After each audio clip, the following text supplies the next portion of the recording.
On est à quelques jours des JO et vraiment, ça commence à faire très, très peur. Paris est en train de toucher le fond.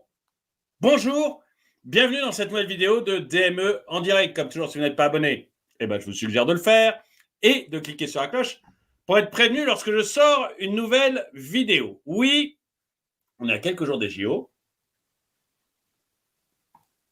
et Paris touche réellement le fond. Ça commence à me faire peur. C'est-à-dire que je me disais, bon, c'est l'enfer le début de ces JO, mais on va y arriver parce que coup de collier à la fin, parce qu'on n'a pas le choix. Donc quand on n'a pas le choix, on y arrive.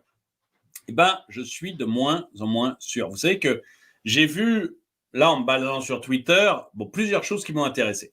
Il y a plusieurs choses qui m'ont intéressé, mais la première, celle dont on va parler principalement, c'est du résultat des JO. On va commencer avec ça. Vous allez voir, c'est impressionnant.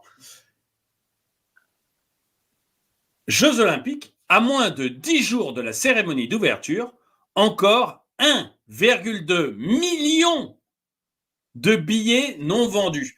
On est parti vendre des billets à des prix complètement délirants.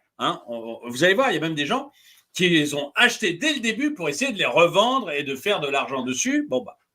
Ils vont casser leur tirelire. Mais on a vendu des billets à des prix délirants, persuadés que Paris, ça serait quelque chose de merveilleux. On a d'ailleurs beaucoup déçu. Il y a des commerçants, j'ai déjà fait des vidéos dessus, des hôteliers qui sont déçus, des propriétaires qui veulent faire du Airbnb qui sont déçus. Il y a beaucoup de commerçants qui, eux, alors là, touchent complètement le fond, mais j'ai déjà fait des vidéos là-dessus. Mais là, ce qui m'a épaté, c'est de voir ça. C'est-à-dire que même la billetterie des jeux en eux-mêmes, les billets pour aller voir les jeux, il n'y a personne. Ça ne se vend pas. Ça ne se vend pas du tout. C'est une véritable catastrophe. On va regarder exactement le sujet, mais ça m'a surpris. À moins de 10 jours, plus d'1 million de billets non vendus. Et encore, il y a un petit doute, parce que là, il y a 1,2 million de billets non vendus. La veille, il sortait un sujet en disant il y a 3 millions de billets non vendus. Comme ça m'étonnerait qu'ils aient vendu 2 millions de billets en un jour, il ne faut quand même pas déconner, il ne faut pas nous prendre pour des imbéciles. Je pense que l'État et Paris essayent de minimiser la casse et de dire non, vous en faites pas, c'est pas 3 millions, c'est 1 million qu'on n'a pas vendu. Mais même 1 million, ça serait catastrophique, mais catastrophique par rapport au nombre de billets qu'il y a. Vous verrez que c'est gigantesque, en fait, les invendus, c'est gigantesque. Personne, en fait, ne va réussir, et vous allez voir, c'était prévisible. J'ai toujours dit qu'on ne ferait pas de bénéfices sur ces JO, et vous allez voir que dans d'autres pays, dans d'autres villes proches de la France où ça s'est tenu, ça a fini par une catastrophe, même si le gouvernement disait le contraire. Mais on va voir ça tout à l'heure, mais d'abord, je vais vous montrer le sujet sur les billets qui ne se vendent pas. À moins de 10 jours de la cérémonie d'ouverture des Jeux Olympiques, les supporters et spectateurs retardataires ont encore quelques options. 1 200 000 billets n'ont pas trouvé preneur. Sur le site officiel de Paris 2024, athlétisme, aviron, badminton ou encore handball se vendent à tous les prix, entre 40 et près de 1 000 euros. Mais pour réaliser de très bonnes... 40 euros, vous imaginez un peu la cata, alors qu'il y avait rien en dessous de 200 euros au début. Enfin, les prix étaient complètement délirants. On voyait pas, moi je me souviens, le plongeon, je me souviens, c'était 150 ou 200 euros la place, quoi. On se disait, mais il faut être malade pour aller dépenser autant d'argent pour voir des gens plonger. Quand même pas, c'est à la télé, pourquoi pas, mais dans une piscine, dans une ambiance chaude et moite, regarder des gens plonger pendant toute la journée et avoir payé 500 ou 150 ou 200 euros la place, je me disais, faut être un peu attaqué du cerveau. Enfin, faut vraiment avoir une passion. Ça ne concerne pas tout le monde. Et effectivement, c'était dans les premiers jours quand on avait entendu parler de ça, j'avais dit non mais c'est pas possible, personne ne va payer ce prix-là. Et vous voyez qu'on descend maintenant sur des trucs à 40 euros, quoi. Il y a vraiment, on solde. Il n'y a plus d'argent dans la baraque, on solde. Il est beau mon poisson, il est beau, mais surtout me le laissez pas. C'est vraiment la mise. On fait les soldes pour remplir les stades. Voilà, on fait les soldes pour remplir les stades. Et si ça suffit pas, on donnera les places à qui on veut. Ouais, je me demande s'il n'y a pas un intérêt à attendre que la mairie se mette à donner les places. Mais pour réaliser de très bonnes affaires, Il faudra se connecter aujourd'hui à 10 heures tapantes. 50 000 billets supplémentaires vont être mis à la vente et pas les moins prestigieux. 50 000 Alors, billets. c'est pas aujourd'hui, parce que la vidéo date du 18. Donc, bon, j'ai un peu de retard, je suis désolé. Enfin, je prends les vidéos quand elles arrivent. Et donc, c'est pas aujourd'hui, c'est trop tard. Mais à mon avis, si aujourd'hui vous y allez, vous avez encore des bonnes affaires. Parce qu'1 200 000 places, ça m'étonnerait que ça soit parti en quelques heures. De transport disponible, des billets pour toutes les finales, natation, athlétisme, des billets dans ces sports-là qui commenceront à partir. Juste des billets dans toutes les finales. Ça veut dire que les gens n'avaient même pas acheté des billets pour la finale d'athlétisme ou de natation. Les deux sports un peu emblématiques du truc, les gens n'avaient même pas pris de billets, quoi. Ça de 85 €. Donc, on aura encore de très belles opportunités jusqu'au bout. Et on remettra également des billets de cérémonie d'ouverture olympique. Autre option. La cérémonie d'ouverture olympique, c'était 2 500 € le siège. 9 000 si vous y allez dans le carré VIP. Donc 2 500 € pour être assis dans le siège en plastique et voir passer le défilé sur la scène. Et 9 000 si vous vouliez manger des petits fours dans le carré VIP. Visiblement, ils n'ont pas tout vendu. Il y a encore des places pour les gradins. Je ne pense pas que ce soit pour le carré VIP, mais pour les gradins, visiblement, ils n'ont pas réussi à vendre. Ils vont encore essayer d'écouler leur truc.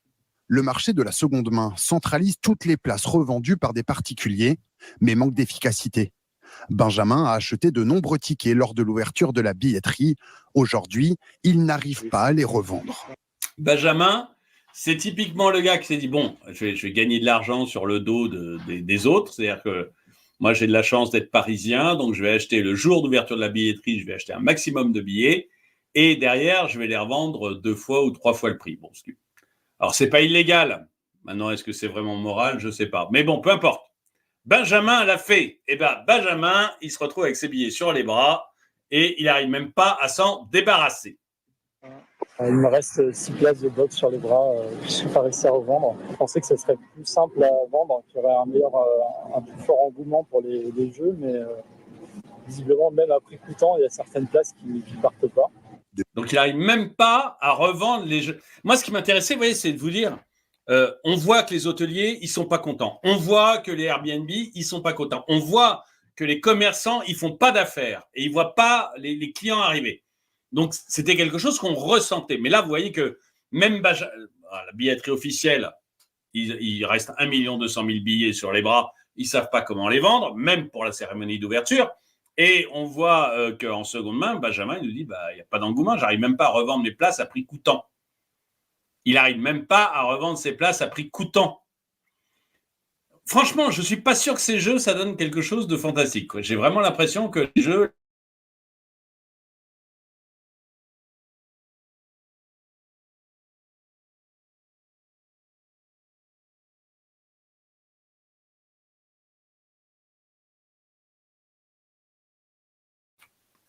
Les 1,4 milliard donc d'euros, c'est qu'un début pour qu'Hidalgo puisse se baigner, mais il y a tout le reste. C'est-à-dire qu'on est sur des coûts absolument gigantesques sur les jeux. Et voilà, et si on n'arrive pas à vendre les billets, c'est quand même le signe que le truc part à la dérive. Enfin, ça a une impression, peut-être que je me trompe, encore une fois. N'hésitez pas à me le dire dans le commentaire si vous pensez que tout va bien. C'est peut-être moi qui me trompe, mais là, j'ai vraiment l'impression que c'est qu'on va vers une cata pour ces jeux. Visiblement, même à prix coûtant, il y a certaines places qui ne partent pas. Depuis l'ouverture de la billetterie, 8 700 000 billets ont tout de même été déjà vendus, un record. Donc, on a vendu 8 700 000 billets. Il reste 1 200 000 billets à vendre, au moins. Au moins, parce que vous verrez après que, en fait, d'autres la veille, ils annonçaient 3 millions d'invendus. Donc, comme je ne pense pas qu'ils en aient vendu 2,8 millions dans la nuit, je pense qu'il y a des gens qui essayent de nous rouler dans la farine. Mais, vous vendez 8 millions de billets. Mais mettons, allez, 9 millions. Je vais arrondir au maximum en leur faveur. Au maximum à leur faveur. De 8,7 millions, on passe à 9 millions de billets vendus, 1 million d'invendus. Ça veut dire 10% quand même. 10% d'invendus une semaine avant. C'est pas... Ça n'a pas l'air merveilleux. Ça n'a pas l'air merveilleux. Mais encore une fois, les billets, bon, ils vont tous disparaître. Parce que dans le pire des cas, la mairie ne pouvant pas se permettre, et Macron ne pouvant pas se permettre d'avoir l'air ridicule, on va les donner. Donc, à la fin, on vous dira, tout est parti. Oui, c'est vrai, ils en auront donné peut-être 500 000, peut-être 1 million. Mais ce qui compte, c'est le chiffre d'affaires à la fin. Et vous allez voir, c'est parfois un peu dur. Petit tips pour les organisateurs, vendre les billets à des prix raisonnables. Et oui, ça, c'est ce qu'on avait indiqué au début. C'est que c'était des prix tellement délirants que ça ne pouvait pas marcher. Hier, c'était 3 millions. Voilà. C'est ça que je dis, c'est que le 18, quand ils ont sorti cette vidéo, c'est 1,2 million. Le 17, c'est 3 millions. Donc, je ne sais pas, peut-être que certains d'entre vous vont croire au fait qu'ils en ont vendu 1,8 million dans la nuit, mais les raisonnables vont se dire qu'on se moque. Tout le monde s'embole des JO, je pense. Cette affiche qui est vraiment pour moi le summum, Paris 2024, les Jeux éthyliques, je crois que pour moi, c'est la plus belle affiche qu'on ait fait pour les Jeux Olympiques de Paris. Ça baisse vite. Hier, c'était 3 millions. Vous voyez, plein de gens l'ont remarqué, que les chiffres n'ont pas l'air très, très solides. Vu les prix, on a autre chose à faire que d'aller voir les JO. Le fiasco. Hier, il a été à 3 millions et aujourd'hui 1,2 million de billets. Oui, c'était sur Cerfia. Effectivement, on a annoncé 3 millions de billets à 9 jours des JO. Quelle humiliation! Tu m'étonnes. Tu m'étonnes. Pour le prix d'une seule place à un quelconque événement, qui ne soit un pré-chauffage ou pré-entraînement, on se paie un OLED 100 degrés pour chaque pièce du logement. Je ne sais pas ce que c'est qu'une OLED 100 degrés. Une OLED 100, c'est quoi? Bon, je ne sais pas. Entre vos passes machins qui interdisent l'accès à certains lieux parce que ceci, parce que cela, inscription sur Internet obligatoire et j'en passe, plus la situation économique de chacun qui ne s'améliore pas grâce à monsieur Bruno Le Maire. Bon, bref, plein de commentaires qui ne vont pas dans un sens positif pour nos fameux JO. Alors, mais c'est pas tout. Ça, c'était ce que j'aime appeler le premier effet qui se coule. Les JO. Ah oui, j'ai bien aimé celui-là. Le Titanic dans la Seine. C'est un peu ça. C'est un peu le Titanic dans la Seine, l'impression que ça donne. Bon, mais peut-être que ça va se redresser. Faut pas non plus. Faut pas être gna. Oh oui. Ah, celui-là, il est bien. C'est le moment de négocier. Vous savez que j'ai fait une vidéo. Je ne sais plus si c'était hier ou avant-hier, mais j'ai fait une vidéo où je parlais de la CGT. La CGT Spectacle qui nous a dit, finalement, nous, on pose un préavis de grève pour le jour du début des JO, pour la cérémonie d'ouverture. On pose un préavis de grève. CGT Spectacle. C'est le moment de négocier. On les tient par les anneaux. Je crois que c'est très illustratif et c'est tout à fait ça. La CGT est vraiment dans cet esprit-là. Bon. Donc voilà ce qui se passe dans un premier temps. Mais en fait, vous avez aussi les Anglais qui en parlent. C'est-à-dire que, vous voyez, c'est pas que moi, avec mon chapeau, qui dit que ça va être une catastrophe économique, mais je le dis depuis le début. Reconnaissez-moi ça. Je le dis depuis le début, que ça va pas être une réussite. J'ai même fait, je crois, c'est il y a 15 jours ou 3 semaines, une vidéo sur Droma Economy, donc la chaîne principale, Droma Economy, où je montre justement que dans la plupart des villes où sont passés les JO, ça a été une catastrophe économique. Qu'à chaque fois, on vend ça à la population en disant « c'est merveilleux, on va gagner plein d'argent ». À chaque fois, on leur vend « c'est merveilleux, on va gagner plein de fric, le pays va s'enrichir ». Et en fait, ça permet à un président et à un maire de faire de la gloriole et de se montrer, de faire beau. Ça donne à la population du pain et des jeux, donc les gens sont ravis. Et après, quand on fait les comptes, quasiment à chaque fois, c'est une véritable catastrophe économique. Mais comme on fait les comptes plus tard, vous savez, Les gens ont oublié, on parle plus de ça, c'est plus sur le devant de la scène. On n'en parle plus, et voilà, en dehors de ceux qui lisent la presse économique, personne ne s'en rend compte. Pour le gouvernement, c'est tout bénef, en fait. Alors, on va voir. Ah oui, juste pour vous dire, livraison offerte en ce moment sur tous les produits de la boutique jusqu'au 23 juillet. Donc les mugs, les polos, les t-shirts, etc. Voilà, je fais des promotions rapides maintenant, vous le voyez, hein, mais honnêtement, ça aide bien la chaîne. Donc si vous voulez aider la chaîne, allez-y. Il y a même des autocollants. Enfin, il y a des trucs vraiment pas chers, type autocollants stickers. Là, magnets, alors là, vous en avez pour rien du tout. Et puis, vous avez des trucs qui se vendent très, très bien, comme les mugs ou les polos. Alors là, c'est des scores de folie. Et après, vous avez vraiment tout un choix avec des casquettes, etc. Donc, vraiment, si vous voulez aider la chaîne, allez-y. Et moi, je vous offre la livraison jusqu'au 23 juillet. Bon, excusez-moi, on y va. Mais voyez, je ne suis pas le seul à dire, vous avez notamment le Télégraphe. Le télégraphe.co.uk qui nous dit, bah voilà, les Jeux Olympiques de Paris, ça tourne à la catastrophe économique. Ça tourne à la catastrophe économique. C'est, voilà, les Anglais s'en sont aperçus. Et les Anglais ont un bon track record, c'est-à-dire qu'à Londres, vous avez eu des Jeux Olympiques aussi. Et même chose, le gouvernement avait vendu ça à la population en disant c'est merveilleux, le monde entier va nous regarder, enfin va me regarder, moi Premier ministre, hein, on s'en fout, mais va nous regarder et derrière ça va y avoir plein de touristes et on va gagner plein d'argent avec les JO. Hein, c'était le discours comme à chaque fois. Sauf que, attendez, je vais essayer de vous le retrouver. Voilà, Londres, 5 ans après, on a dépensé 9 milliards. Donc le budget... Voilà, les JO de Londres ont coûté 9 milliards de livres et le gouvernement de l'époque a parlé de 8,9 milliards en recettes sans pouvoir les prouver. C'est-à-dire qu'ils disent à peu près, on a à peu près équilibré, mais ils ne peuvent pas prouver les recettes. C'est-à-dire que c'est ce qu'on appelle de la pifométrie. Vous voyez, en économie, on appelle ça de la pifométrie. C'est-à-dire, combien ça a coûté 9 milliards? Je sens qu'on a dû gagner 8,9 milliards alors.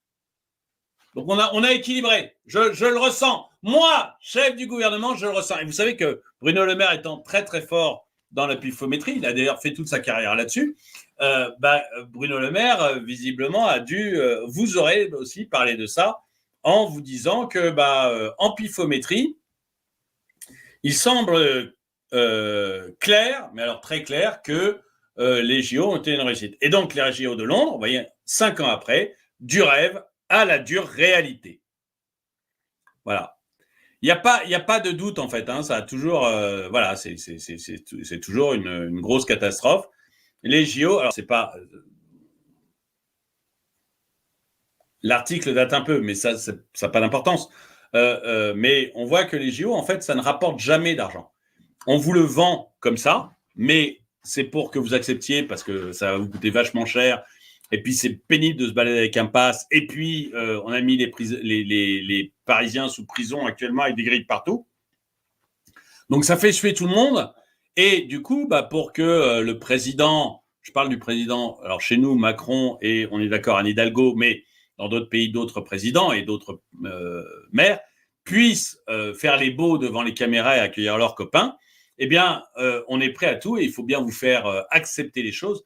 Et pour vous les faire accepter, il n'y a qu'une seule chose à faire, c'est vous dire ça va être extrêmement rentable, on va gagner beaucoup d'argent.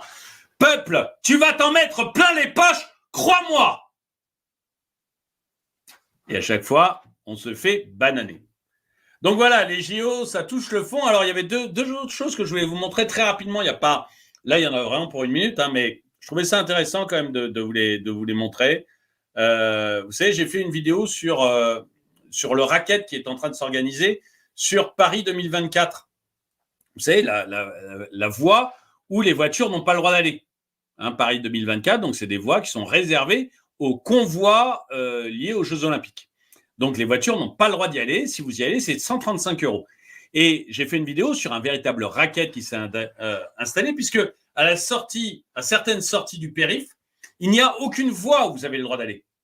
Il y a 3 voies, les 3 sont Paris 2024, interdits.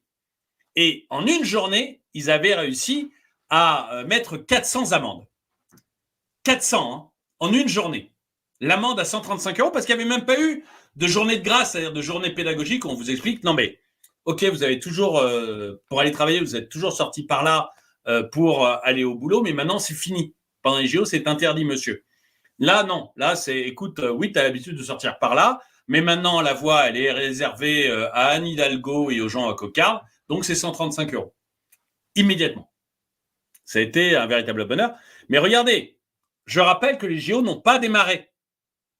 Les JO n'ont pas démarré. En quoi c'est légitime d'avoir une voie Paris 2024 ? Qui va se déplacer ? Personne.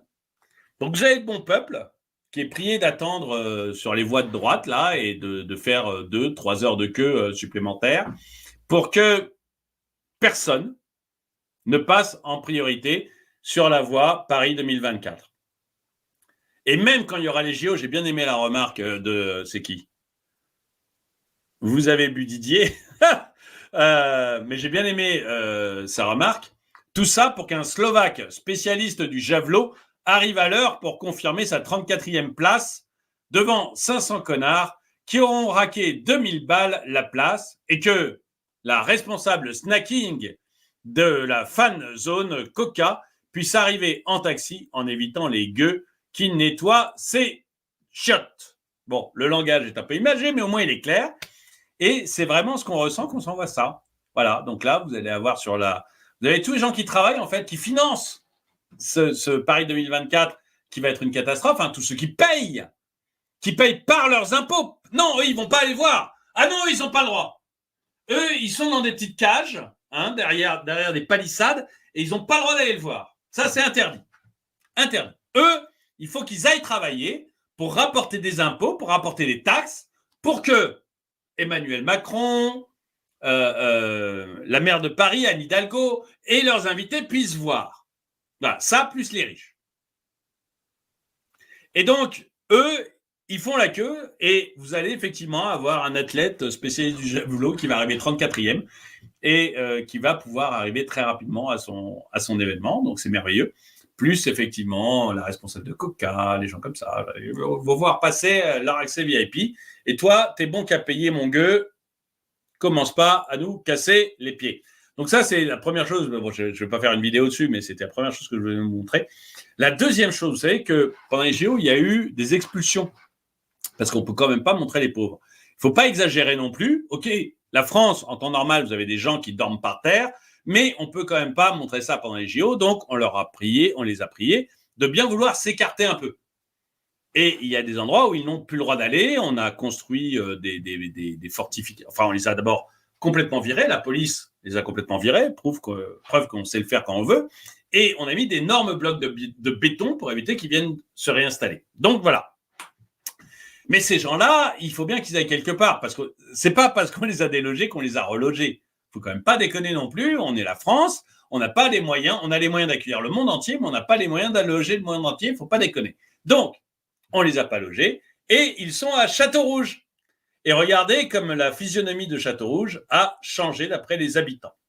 Paris, les expulsions liées au JO 2024 font émerger une nouvelle population à Châteaurouge, s'inquiète une habitante du 18e arrondissement.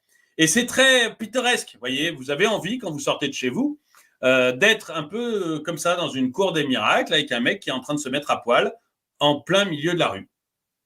Vous dites, oui, là, la tradition française est bien respectée, je suis parfaitement en sécurité, tout va bien se passer, je suis content de payer des impôts. Voilà. Vous avez ici une sortie de métro quelque part en Afrique noire, j'ai l'impression. Ah non, pardon, non, c'est en France, c'est pas en Afrique noire. D'ailleurs, vous voyez ici, visiblement un autochtone qui se balade, hein, une jeune fille toute en blanc. Et ici, vous avez une affiche où vous avez 2 personnes blanches. Donc voilà. Par contre, tout le reste, honnêtement, c'est un peu surprenant à la sortie du métro. Moi, j'ai habité 20 ans à Paris, hein, donc j'en ai vu des sorties de métro. Mais ça, je n'avais pas vu encore à la sortie d'un métro. Alors, ça fait longtemps aussi que je suis parti de Paris, hein. Mais voilà, je ne sais pas si c'est un... On voit aussi que c'est très propre, que ça fait très, très envie. Châteauroux. C'est parfaitement propre. On remercie la mairie de Paris pour son engagement au quotidien dans cette rue. Et regardez, là, une caméra où un brave marchand, qui évidemment a une patente, est en train de vendre des merguez qui, effectivement, doivent être tout à fait, mais alors tout à fait secure et dans des normes d'hygiène fantastiques, à la sortie du métro. Tout va bien. Tout va bien. La France n'est pas du tout en train de se tiers-mondiser. Tout va bien.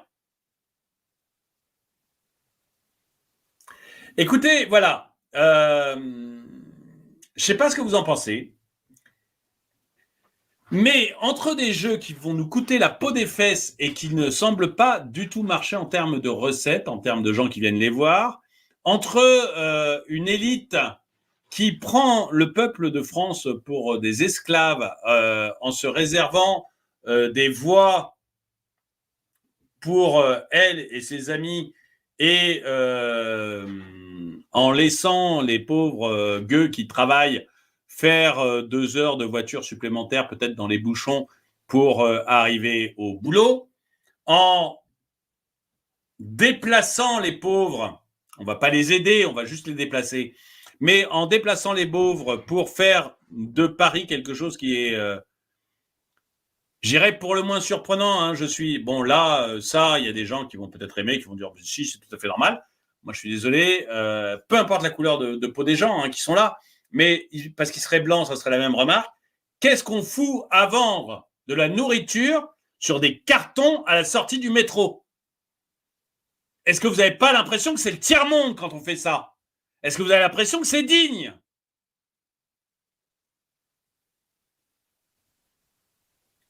Mais à la limite, vous pouvez aimer. Dire, ah non, mais c'est merveilleux, attendez, vendre de la bouffe sur des cartons à la sortie du métro, ça, on avait besoin de ça. La France avait besoin de ça, Paris avait besoin de ça. C'était nul d'être dans des magasins avec des normes d'hygiène. François-Xavier, tu exagères. Là, c'est beaucoup plus communauté, beaucoup plus sympa, rigolade, on est entre nous, on s'amuse, quoi. OK? Mais ça, quand même, il n'y a quand même pas un d'entre vous qui cautionne ça. Le gars qui est en train de se foutre à poil au milieu des immondices dans une rue de Paris. Il n'y en a pas un qui est capable de me dire dans les commentaires, mais si, mais c'est la France. Mais c'est chouette. Tout le monde à poil. Donc voilà, je trouve que Paris est en train de réellement toucher le fond avec ces JO, que c'est une catastrophe annoncée. Dites-moi ce que vous en pensez. Dites-moi si vous trouvez que c'est normal qu'on ait un Paris qui commence à ressembler à ça. Dites-moi si vous trouvez que c'est normal qu'on laisse comme ça la place à nos maîtres et que finalement le gueux qui bosse, il a qu'à aller bosser et à prendre son mal en patience. Et dites-moi s'il est le million, les 10% de tickets qui n'ont pas été vendus, vous pensez que c'est tout à fait logique et qu'on arrivera bien à les vendre sans aucun problème avant les prochains JO. Je rappelle que c'est dans quelques jours. En tout cas, merci d'avoir regardé cette vidéo. Pensez bien à aller sur la boutique si vous voulez aider la chaîne en achetant un mug, en achetant des stickers, des autocollants, des magnets, des casquettes, des t-shirts, ce que vous voulez. Je vous offre la livraison jusqu'au 23. Et moi, je vous dis à très bientôt.